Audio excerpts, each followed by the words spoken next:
you sent me this last night. I wasn't able to make it to the game last night. Had just decided wasn't feeling super great, so I didn't end up going to the game last night. So I missed this, and I feel so bad that I missed this because the Canucks they deleted the tweet of the video here of Rick Tocchet. Had to do some work here to get the audio.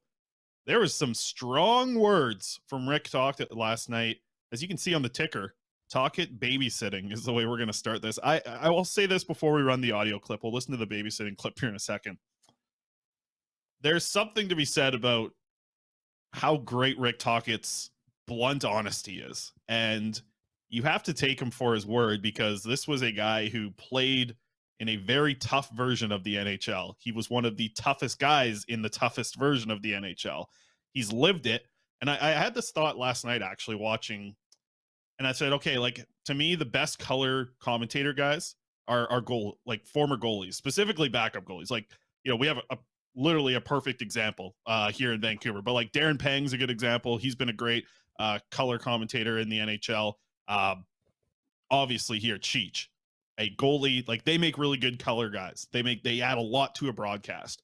For coaches, like, if you were a former tough guy, but you played the right way and you did a lot of the things away from the rink the right way, I think that makes you into like potentially the best type of NHL coach, because you've been able to battle, know your role, work really hard, and have a tremendous ask from you. Like, there's a very big difference in the way that Rick Tocchet played and the way that like JT Miller plays. Like, JT Miller plays tough most of the time, but Rick Tocchet had to be tough all of the time, and he had to learn the game, learn it through different leagues as well. So when he speaks, I really take a lot of what he says into hard consideration, because I do think it means a lot coming from a guy who did what he did in the NHL and is now coaching in the NHL. So let's run the audio, and then you can take us off of their quads. This is Rick Tocchet talking about the Canucks having days off and maybe having to babysit them on some of those upcoming days off.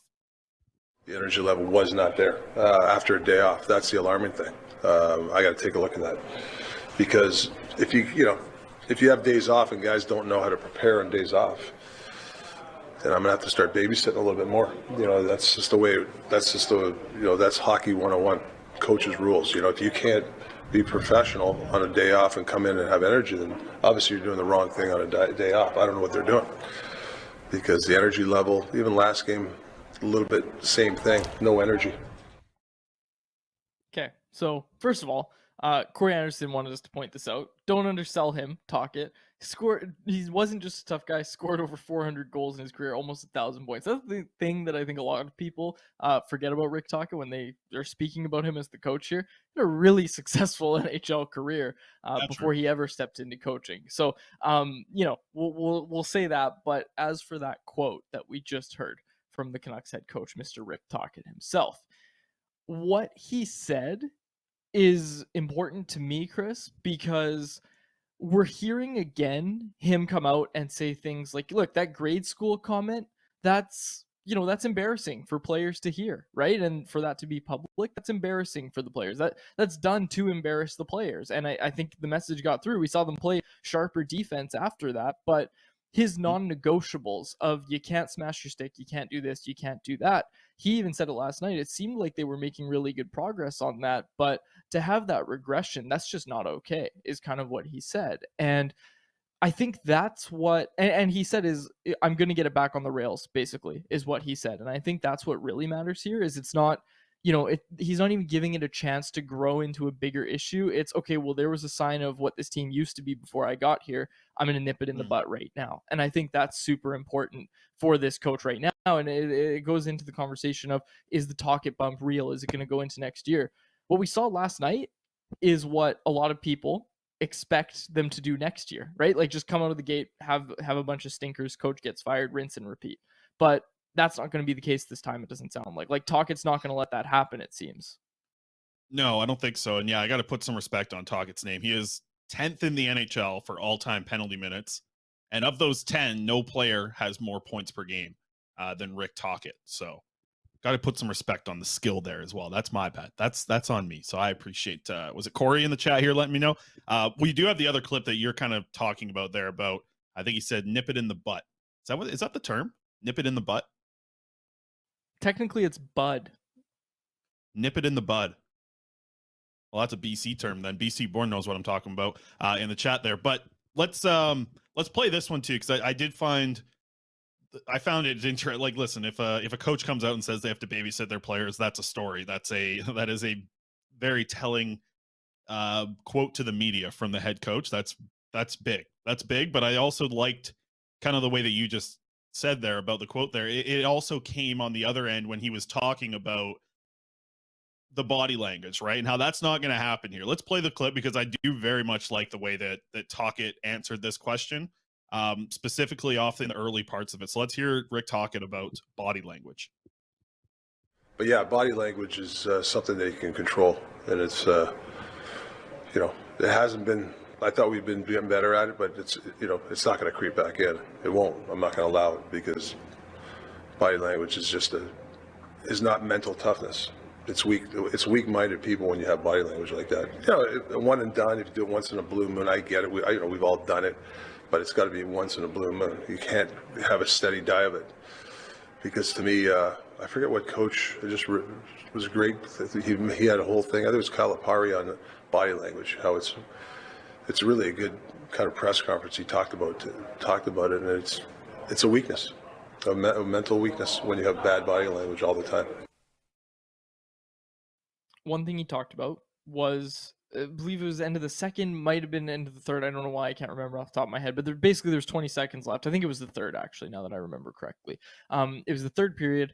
JT Miller, yeah, here's the clip. Oh, end of the second, excuse me. So end of the second, JT Miller kind of loses a puck battle. It seems he's got like 5 Kraken players on him, and then he goes to the bench, goes right to the dressing room before the period's over. Tocchet's asked about it, and what he says is kind of like that, yeah, that's an example of bad body language and what we would like to avoid. So, look, I want people to focus in on that clip. I don't know if we can rewind it or whatever, Alex, but I want people to focus in here on that clip where Miller still goes for the puck battle, right? Like, he's outmatched here. Obviously, the Canucks are on the penalty kill. He missed the breakaway, right?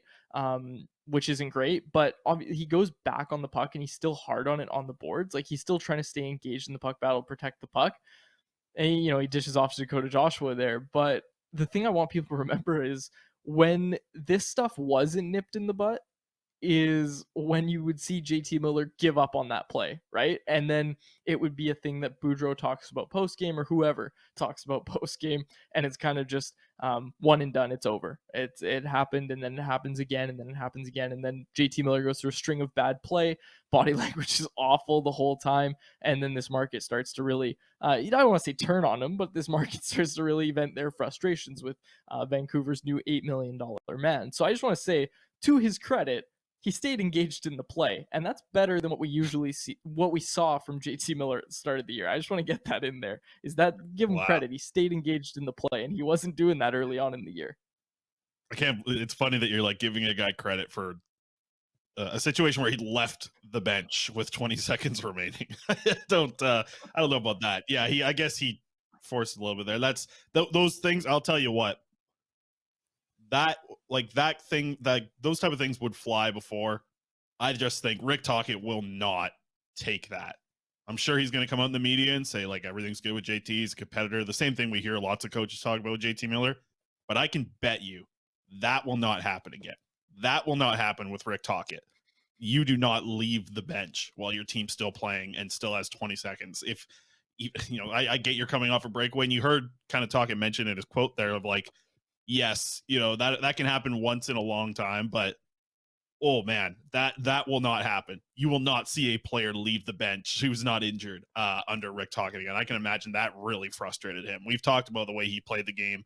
I wasn't alive for it, I guess, at the time, watching Rick be really in his prime, but that